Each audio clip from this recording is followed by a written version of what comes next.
morning, or depending on when you're watching this, good afternoon, good evening, or good night. My name's Ross, and as always told out of Voice of Radio.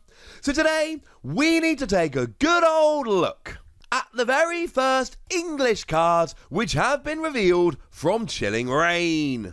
Now, admittedly, technically, if we want to get really pedantic, they are not actually the first English cards we've seen from Chilling Reign. There was a promo pack or a marketing pack, or call it what you will, which is being sent out to shops. And in that pack, there was actually a tiny image of a couple of Chilling Reign cards, but they don't really count. You can't really see them. If you could, I'd have been using them in videos. So, as cool as it is, and it is, that large card sign, we couldn't really see them. It doesn't really count. What we do have now, however, is some websites have been given exclusive reveals of English language cards, and a couple of non-English language cards as well. So let's go and take a good old look. Starting, of course, with Pokemon themselves, and Pokemon have gone and revealed the big uns, by which I mean Ice Rider Calyrex VMAX and Shadow Rider Calyrex VMAX. Now, put simply, both these cards are nuts. Now, when we first saw these cards, when we saw the initial reveal, I wasn't feeding Ice Rider Calyrex VMAX. I didn't think it was going to end up being particularly good, and then we saw a bunch of tournaments in Japan. We got a little bit of a peek at the Japanese metagame, and to put it bluntly, it turned out that I was wrong. These are, in fact, really good cards, the pair of them, and that does include Ice Rider Calyrex VMAX. That's not a knock on Shadow Rider, it is to point out how good Ice Rider is. Now, generally speaking, 2 energy, 10 damage, plus 30 more for each of your opponent's bench. It's fine. 2 energy, 160 if your opponent's got a full bench. It's alright, it's not the reason to play the card. But Max Lance for 2 energy does 10 damage and lets you discard up to 2 energy from this Pokemon, dealing 120 more for each card you discarded, and that is 250 for 2 energy, and that is a reason to play the card. We've still got Frostmoth to accelerate energy. In this set, we are actually seeing the debut of Melanie. Unfortunately, nobody has actually had the reveal of Melanie yet. Boo! So we don't have an English version of it, of her. But Melanie is basically Welder, but instead of attaching 2 fire energy from your hand, you attach 1 water energy from your discard. But you only need to get 2 energy onto this card in 1 turn, so Melanie attached for turn smash. It's good. Shadow Rider Calyrex, I have been referring since we saw it to the best card we've seen in years, since Zoroark GX came around in 2017, and I still feel pretty good about that, if I'm honest with you. It's a nuts card. The ability, which we now know is called Underworld Door, says that once during your turn you may attach your psychic energy from your hand to one of your bent psychic Pokemon. If you attached it, draw 2 cards. And the language there again makes it extremely clear that you only get to draw 2 cards if you attached with the ability. If you didn't attach, you don't draw the cards. Bearing in mind, it does say one of your bent psychic Pokemon. It does not say one of your other bent psychic Pokemon, so if this is on the bench, you can attach to yourself and draw 2 cards. We've then got the ability Max Geist that does 10 damage base plus 30 more for each psychic energy attached to all of your Pokemon. Yeah. So basically you need to get a whole bunch of psychic energy on your Pokemon, but you're going to be doing that using Shadow Rider Calyrex VMAX. I think you will be absolutely fine. This can be a great support Pokemon for attaching energy and drawing, or it can just be its own deck. It looks so good. And there are a couple of other cards which are going to help him out as well. Fog Crystal, which we now know is called Fog Crystal. Search your deck for a Psychic Energy card or a basic Psychic Pokemon and put it into your hand. And this is another one of those cards where we don't need to guess whether it's going to be good or not, because we've had Netball. Now Netball rotated, but Netball was exactly the same, but for grass Pokemon. And in grass decks, Netball was awesome and saw a huge amount of play. If Psychic decks are good, and let's face it, Shadow Rider Calyrex VMAX, there's a decent chance will make sure that, psychic decks are good. Fog Crystal's going to be good. Hey, speaking of which, we've got Old Cemetery. Whenever any player attaches an energy card from their hand to one of their non-psychic Pokemon, you put 2 damage counters on that Pokemon.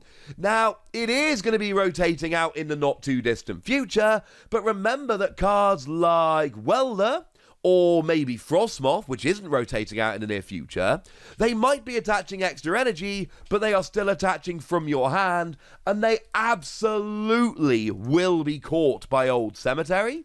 So that's going to be a fun little counter to a bunch of decks. Now, the other cards that were revealed over on Pokemon.com were the cast form. We are getting a full set of 4 cast form, and they're making their own kind of deck. So all of them have the ability Weather Reading that says if you have 8 or more stadium cards in your discard pile, they can attack for free. So then you've got Sunny Form that does 150, but you've got to discard a stadium in play. Rainy Form that does 20 to each of your opponent's Pokemon. Snowy Form that does 120 just flat. And bearing in mind, Sunny Form and Snowy Form both do decent damage while hitting different weaknesses. That could be pretty cool. And then regular cast form that does 80 damage and draws until you've got 6 cards in your hand. So for taking out small Pokemon or for finishing off larger Pokemon, essentially, if you can get the KO with this cast form, you are always going to want to. The fact that they've all got free retreat is actually a really cool little bonus because it means that you can switch between them nice and easily. I am personally not particularly convinced that these are going to end up being quote-unquote good cards, but I am absolutely convinced that they are going to be an awful lot of fun. Now, they were not the only cards that we had revealed. We did see the reveal on IGN Nordic. Well, as well as IGN Benelux, but IGN Nordic released it or revealed it in English. The reveal of Rapid Strike Passimian. And Rapid Strike Passimian is a pretty big deal, if I'm honest with you. Because the ability says that your Rapid Strike Pokemon's attacks do 30 more to your opponent's bench Pokemon V and bench Pokemon GX. It doesn't stack. If it stacked, it would be actually ridiculous. But it's basically Telescopic Sight, but only for Rapid Strike Pokemon. Except Rapid Strike Pokemon can use both this and Telescopic Sight. And this is absolutely huge for 2 reasons. Firstly, Rapid Strike Urshifu VMAX for free energy, but bearing in mind Rapid Strike energy turns it into 2 attachments. 120 to 2 Pokemon. Except now, against benched Vs and GXs, you're not doing 120, you're doing 180. And 180 is an absolutely crucial number. It gets Kricketune, and it gets Crobat. They are going to be your main supporting Pokemon, your main drawing Pokemon, call them what you will, moving forward into the next format when we hit rotation, and you can KO 2 of them in 1 attack.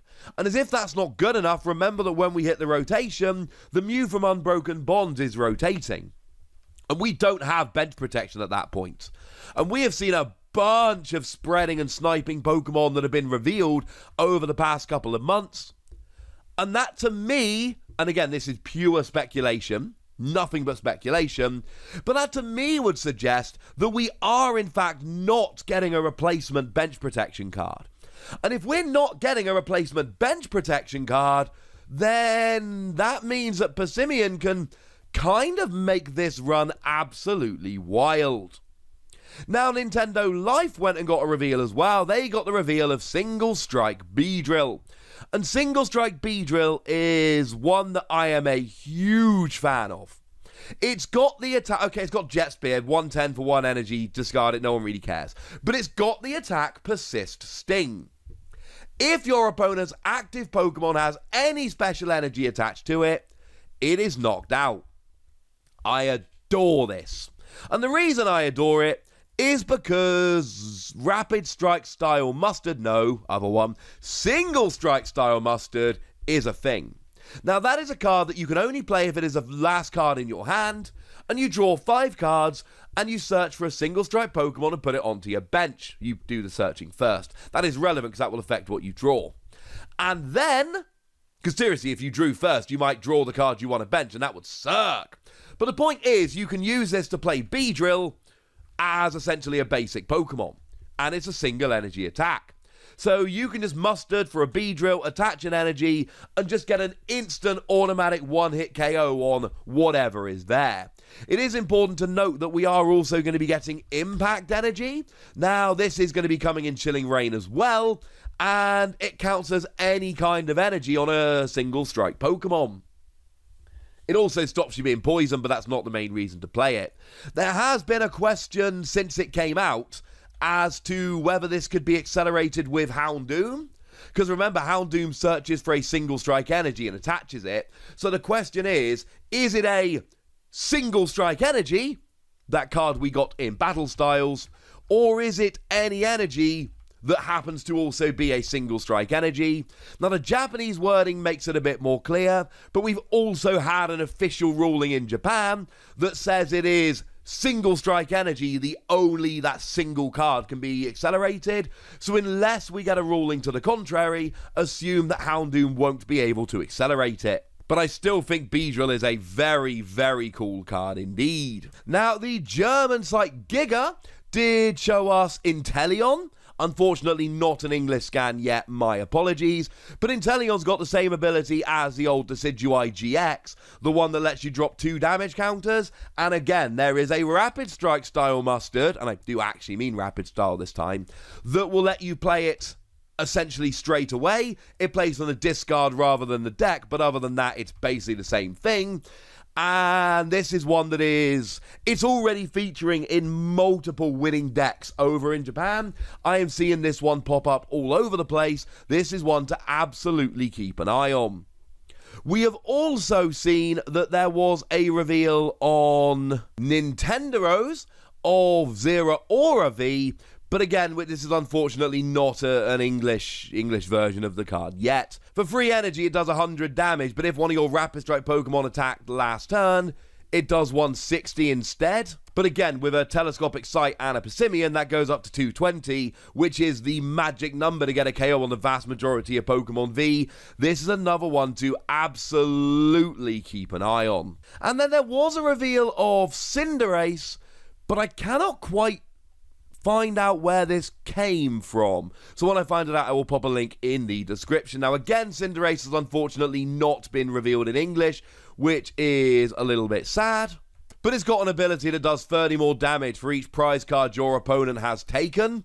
So that is one that in the late game could get very silly indeed. If your opponent's taken 5 prizes, you do 300 damage for 2 energy. And sure, you can't attack next turn, but that's never stopped any other Pokemon, so you'll be fine. So there we go, ladies and gentlemen, the very first English language and a couple of other European language Pokemon cards we've seen from Chilling Reign, and I, for one, am rather happy about them. But now I want to hear what you think. I want to know which of these you're excited about. I want to know which ones you're going to be having a play around with. So let me know in the comment section. Go nuts. Be nice. And then make sure you like this video, subscribe to this channel, follow me on Twitter at TheWasi, and Twitch for some live action at twitch.tv/PTCG Radio. If you want to support the channel, get some bonus podcasts and all that good stuff, head on over to patreon.com/PTCG Radio, where you can do exactly that. But by far the most important thing as always, look after yourselves till next time, would ya? Thank you very much for watching. My name's Ross, and you've been watching PTCG Radio.